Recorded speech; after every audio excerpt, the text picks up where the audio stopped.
तो मूवी की शुरुआत में हमें द रेड कोट नाम के एक डीमन के बारे में बताया जाता है जो कि पैसिफिक नॉर्थ वेस्टर्न फॉरेस्ट के अंदर रहता है। उस डीमन को जिंदा जानवरों की बलि दी जाती है और ऐसा माना जाता है कि यह डीमन लोगों को लंबी इटर्निटी का वरदान दे सकता है, यानी कि लंबी उम्र का। अब वक्त के साथ साथ ये कहानियां फैलती गईं और इसकी वजह से ही सैक्रिफाइसेस भी बढ़ने लगे और आगे हम उसी डीमन को एक डियर पर फीड करता हुआ देखते हैं। साथ ही साथ हम खून से सनी हुई एक लड़की को पेड़ से लटकता हुआ भी देखते हैं, जो कि बहुत ही भयानक सीन था।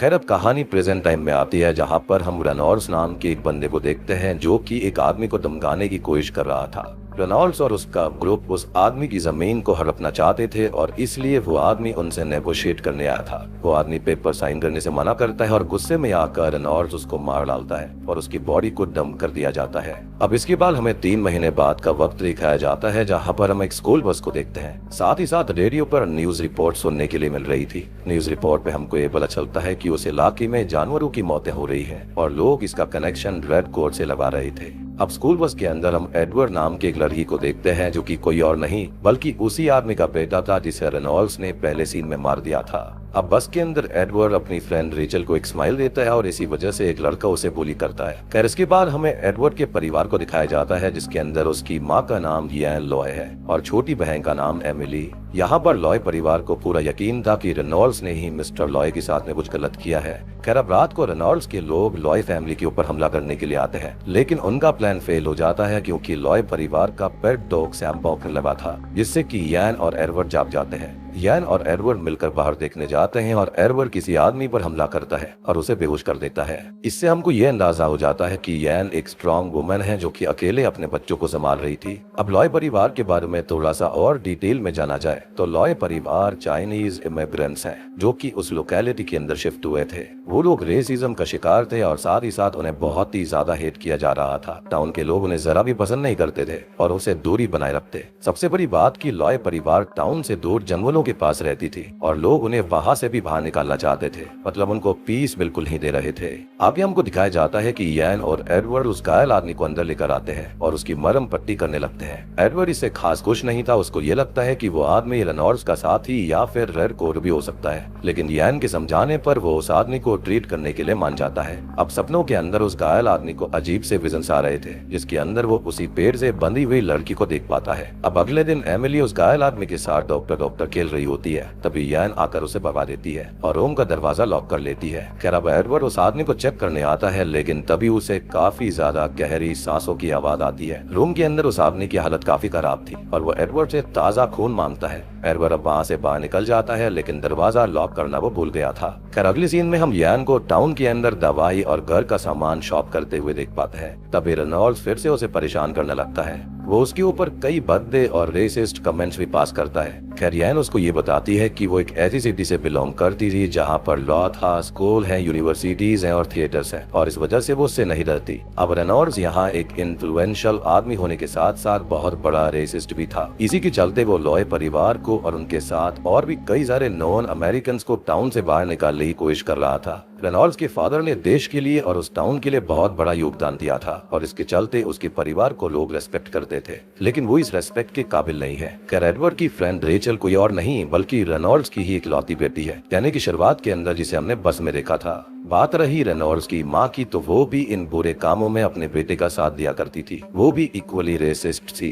खैर, अब जो लोग लॉय परिवार को नुकसान पहुंचाने आए थे वो जाकर रेनॉल्ड्स को फेल हुए प्लान के बारे में बताते हैं और वो उनसे गुस्सा हो जाता है और उस कुत्ते को ठिकाना लगाने के लिए कहता है। तभी एडवर्ड घर पहुंचता है और उसे एमिली के खेलने की आवाजें आती है, तो वो जल्दी से उसके पास जाता है और उसे उसी स्ट्रेंजर के साथ खेलता पाता है। स्ट्रेंजर यहाँ पर एडवर्ड को धमकाता है और उसे ताजा खून लाने भेज देता है। अब एडवर्ड एक मुर्गे को मार कर उसका खून उस स्ट्रेंजर को देता है और तभी हम ये देखते हैं कि वो स्ट्रेंजर उस खून को पी लेता है। अब अगले सीन में रेनॉल्ड्स अपनी माँ को अपने घर ले जाने के लिए मना रहा था क्योंकि उनकी तबीयत ठीक नहीं थी और उनकी बातों से ये प्रतीत होता है कि उसकी माँ के पास ज्यादा वक्त नहीं है। रेनॉल्ड्स की माँ एक बार ऑन करती थी और वो अपने आखिरी सांसें उधर ही लेना चाहती थी। अब अगली सुबह एक पुलिस ऑफिसर यान परिवार के घर के पास आता है। वो उनके पेट डॉग को किसी फेक केस के चलते वहाँ से ले जाने आया था। इससे हमको पता चलता है कि वो पुलिस ऑफिसर भी रेनॉल्ड्स जैसे बंदों का साथ देता है।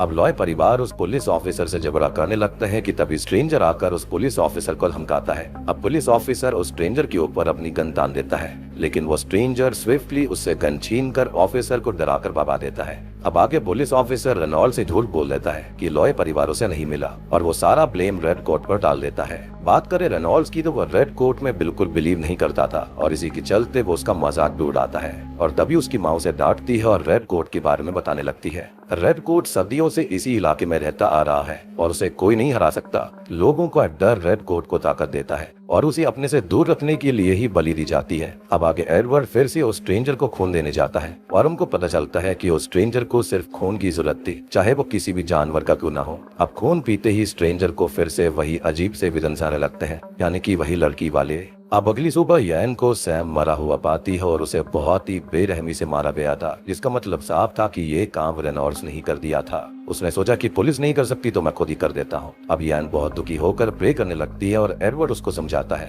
अब सैम को दफनाने में वो स्ट्रेंजर मदद करता है। सैम को दफनाने के बाद में एडवर्ड स्ट्रेंजर से रेनॉल्ड्स को हराने में मदद मांगता है, क्योंकि उसे अपने पिता की मौत का अंदाजा था और साथ ही साथ रेनॉल्ड्स को मार डालने का इशारा भी वो करता है।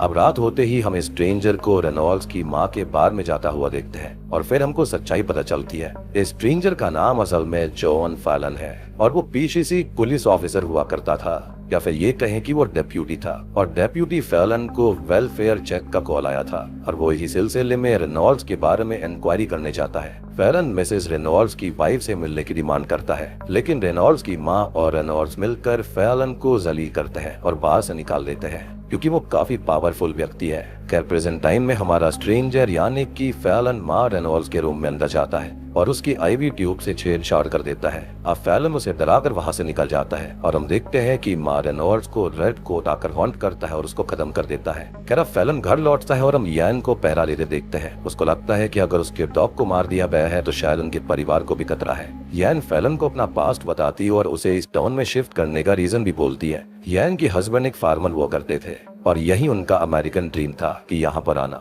और वो उसे अपने स्ट्रगल्स के बारे में बताती है और थोड़ी सेंटिमेंटल हो जाती है। तभी फैलन यहाँ पर यैन को ये कहता है कि वो आराम करे और उसके बाद वो खुद ही गार्ड करने के लिए बैठ जाता है। खैर फिर से हमें फैलन की 10 साल पहले ही कहानी दिखाई जाती है कि किस तरह से रेनॉल्ड्स और उसकी माँ ने सोते हुए फैलन और उसकी बीवी को किडनैप करके मरने के लिए छोड़ दिया था। अब रेनॉल्ड्स फैलन और उसकी बीवी पर हमला करता है और रेनॉल्ड्स के घर से बाहर निकलते ही उसकी माँ आकर मामला अपने हाथ में ले लेती है। उसने फैलन और उसकी बीवी को पैर से बांध दिया था और वहाँ से वो निकल जाती है। खैर उनके जाने के बाद में फैलन को होश आता है और उसके पास हम एक डिमोनिक हाथ को बढ़ता हुआ देखते हैं। खैर मूवी प्रेजेंट टाइम में आती है और यैन की नींद खुलती है। बाहर जाकर वो फैलन को देखती है जो कि उनका ट्रैक्टर ठीक कर रहा था, और स्कूल में हम देखते हैं कि एडवर्ड और उसके बुली में झगड़ा हो जाता है और एडवर्ड को चोट आती है। इधर हम फैलन को देख पाते हैं जो कि अपनी बीवी को ही याद कर रहा था। खैर एडवर्ड अब घर लौट कर आता है और फैलन को घर के कामों में हेल्प करता है। फैलन एडवर्ड से उसकी चोट के बारे में पूछता है और एडवर्ड अपनी सारी भड़ास फैलन के सामने निकालता है। जवाब में फैलन उसे चेंज को अडेप्ट करने की सलाह देता है। बेसिकली वो यही कह रहा था कि पुलिस के सामने उसे स्टैंड अप होना होगा।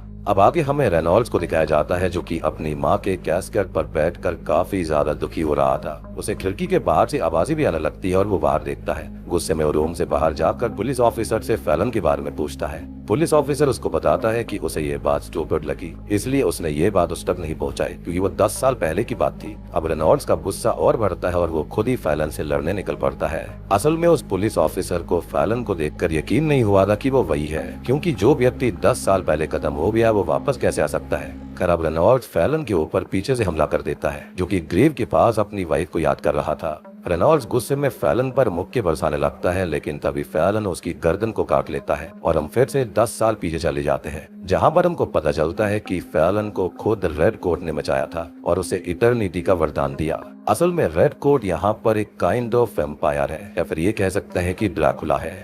रेड कोट ने फैलन को अपना खून पिलाया था और उसकी जान बचाई थी। तब से ही फैलन को जिंदा रहने के लिए ताज़ा खून पीना पड़ता है। और सबसे बड़ी बात कि फैलन एक नॉर्मल इंसान नहीं था, जिस वजह से वो लॉय फैमिली की मदद कर सकता था। भी कोई भी आम व्यक्ति यहाँ पर रेनॉल्ड्स से लड़ नहीं सकता था। एनीवेज अब प्रेजेंट टाइम में हम फैलन को अकेले होश में आता हुआ देखते हैं और रेनॉल्ड्स को कहीं जाता हुआ दिखाया जाता है। रेनॉल्ड्स की हालत ठीक नहीं थी और उसे बहुत अजीब फील हो रहा था। बार में आकर रेनॉल्ड्स एक ड्रिंक मंगाता है और उसके दोस्त उससे उसकी चोट के बारे में पूछते हैं। अब रेनॉल्ड्स को उस ड्रिंक की टेस्ट पसंद नहीं आती, जिसका मतलब साफ था कि अब वो भी फैलन की तरह ट्रांसफॉर्म हो रहा था वैम्पायर में। इधर फैलन भी घर लौट कर आता है और यान उसे उसके चेहरे पर लगे हुए खून के बारे में पूछती है और वो उससे झूठ बोलकर अपने कमरे में निकल जाता है। खैर अब रेनॉल्ड्स अपनी माँ के फ्यूनरल पर स्पीच देता है कि ये सब काम इन्हीं इमिग्रेंट्स का है और वो अब सभी लोगों को नॉन अमेरिकन के खिलाफ भड़काने लगता है। और यहाँ पर हम रेनॉल्ड्स को अपना आपा खोते हुए भी देख पाते हैं। स्पीच के बीच में ही वो रेड कोट के बारे में बात करने लगता है और गुस्सा होने लगता है।